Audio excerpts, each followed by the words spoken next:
उसके पीछे क्या कहानी है?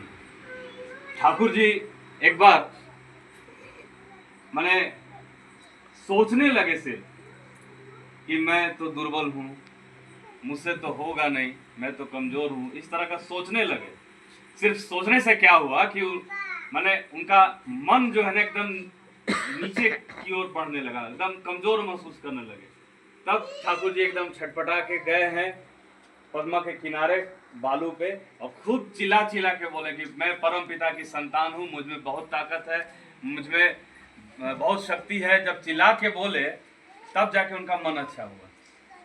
यहाँ इसका मतलब कि हम लोग अपने मन विचार से जो बोलते हैं उसका भी असर पड़ता है हमारे शरीर पे। तो ठाकुर जी दिए सुबह सुबह बोलने के लिए कि मैं अक्रोधी, मैं अमानी, मैं निर्लस, कहते हैं तुम्हारी ही संतान। अब इससे बड़ा चीज क्या होगा? बांग्ला में एक भजन है कि अमृतेरी पुत्र तोरा करते पारिस विश्व जय। आप अमृत के संतान हैं, आप विश्व को जीत सकते हैं, इतनी शक्ति है।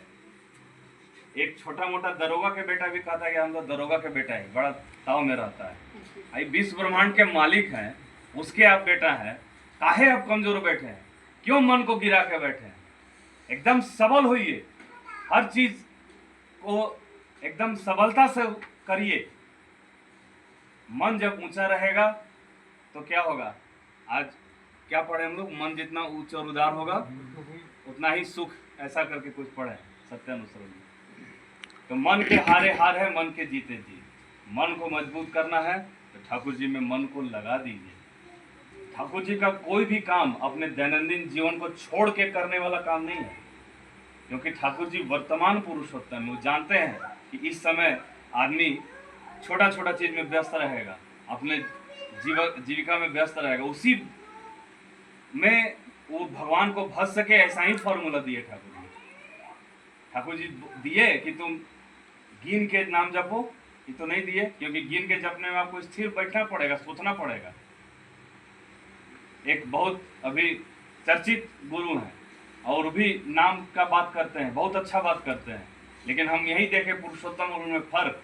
वो कहे कि एक तो मशीन आता है जो 10,000 गिनती का है, तो कोई 5,000 गिनती का है, वो मशीन ले लीजिए और जपिए नाम। ठाकुर जी बोलते हैं अजपा जाप। साइकिल चला रहे हैं तो मन में जाप चल रहा है, भोजन बना रही है माताएं तो मन में जाप चल रहा है, झाड़ू लगा रहे हैं तो मन में जाप कर रहा है, इवन मैदान भी कर रहे हैं तो भी मन में जाप कर रहे हैं। क्या पुरुषोत्तम दिए ऐसा चीज? तो हम लोग को तो खजाना मिल चुका है, सामने रखा हुआ है, उसको पहचानना है, उपभोग करना है।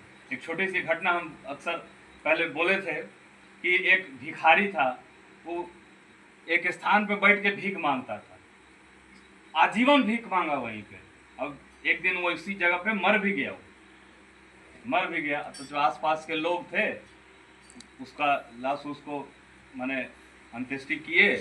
अब बोले कि जो जगह पे मर गया वो तो अशुद्ध है, इसको थोड़ा कोड़ काट के साफ उप करवा दिया जाए।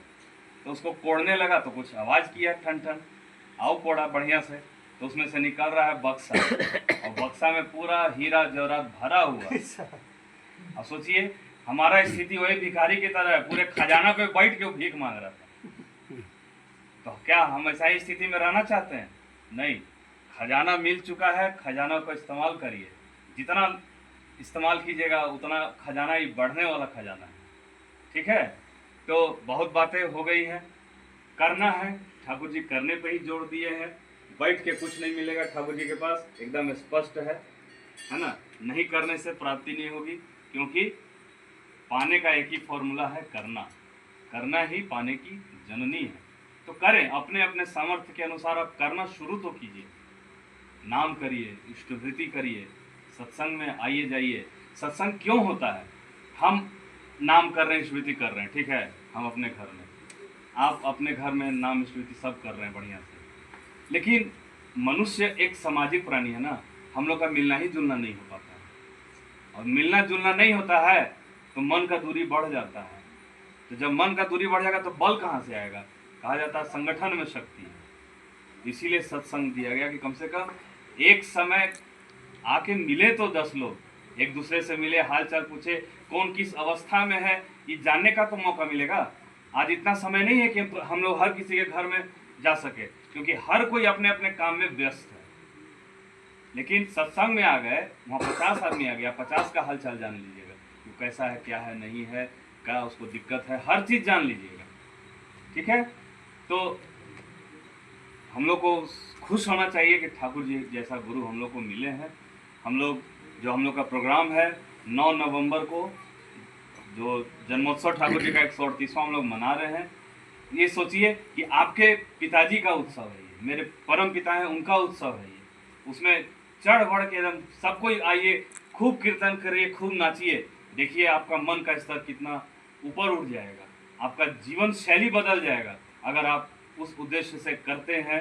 तो इतना ही कहकर हम आप सबके मंगल के लिए परमपिता से प्रार्थना करते हैं। हम लोग का मिलना जुलना बनते रहे, होते रहे, यही आप लोग से मेरी आग्रह है। जय गुरु।